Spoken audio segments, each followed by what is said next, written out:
Dr. Adams, great to have you on this morning, and we look forward to getting an update on where the country stands this morning. You went into this week saying that this would be our Pearl Harbor moment, that this would be the saddest week for most Americans of our lives. Now looking back, how would you describe the week? Well, good morning and good Friday to you. And as we reflect on the ultimate sacrifice that was made for us, it's appropriate that we reflect on the many lives that were lost. You're hearing that the last 3 days in a row, New York has hit a new record for deaths. It's also appropriate, though, that we reflect on the sacrifices that America has made to mitigate the disease across this country. And these efforts are actually working. In Washington and in California, they've had a flat curve for several weeks now. It's actually been pretty amazing what they've been able to accomplish. In New York and New Jersey, hospitalizations are leveling off. And we know that this is because of the spirit of the American people and their cooperation with the stay-at-home guidelines that we've put out from the Coronavirus Task Force. Is the curve flattening when you look at the entirety of the country, Dr. Adams? Well, as Dr. Fauci and Dr. Birx and I have said constantly, this is going to be different in different places. Everywhere is going to have a different curve. New York's going to look different than California or Florida or New Orleans or Nebraska. And so we aren't going to be able to say as a nation that a particular thing is happening. But what's promising is that we seem like we're hitting a peak in terms of deaths for the country. We don't want people to think that that means they're off the hook, they can stop social distancing, because some places have not yet hit their peak. Indianapolis, where I'm from, is on an upswing.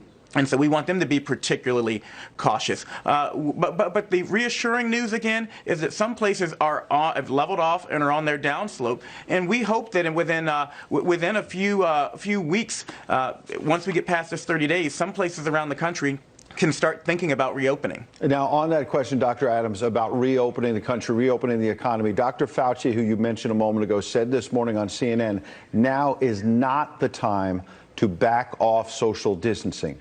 So is May 1st, the beginning of May, as you just referred to, the president has referred to, is that a realistic timetable to reopen the country?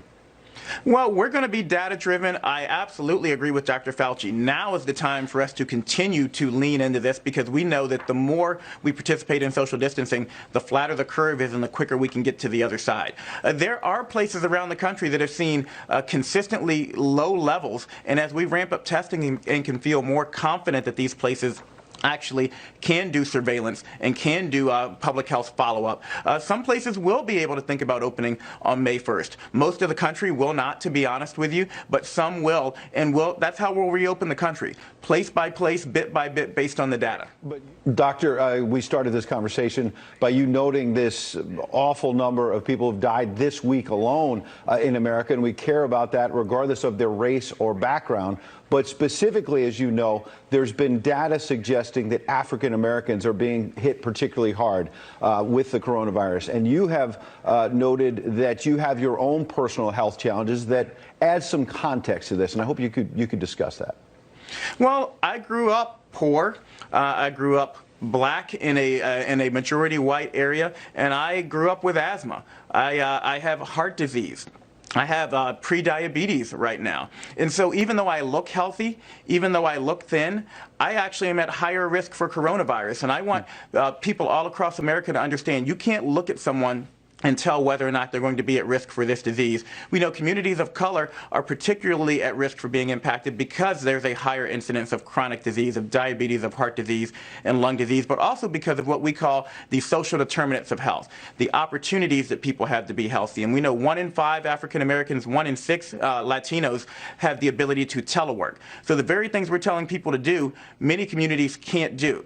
We know they're also more likely to live in multi-generational housing or in densely packed urban areas. So again, that makes it harder to social distance. And so we, from this administration, when you look at the bills that have been passed, have been looking at addressing housing, income security, food security, the things that give people the opportunities to make healthy choices so that, again, we can lift up everyone.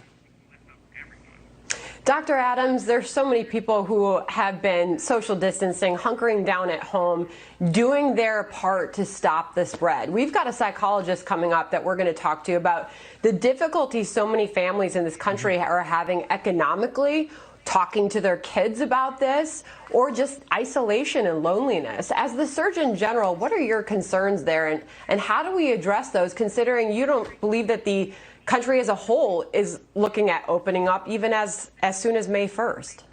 Well, I'm incredibly concerned about the health implications of our COVID-19 responses. Yes, social distancing is good to stop the spread of COVID, but we know that isolation is bad for almost any other disease you can name out there. Depression, domestic violence, heart disease, all these things are worse, substance misuse.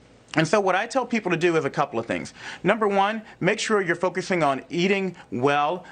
Try to get in those vegetables. Exercise when you can, and you can do an online class, or you can do push-ups, sit-ups, air squats. That's what I do at home. Make sure you're taking time to meditate and to pray. And make sure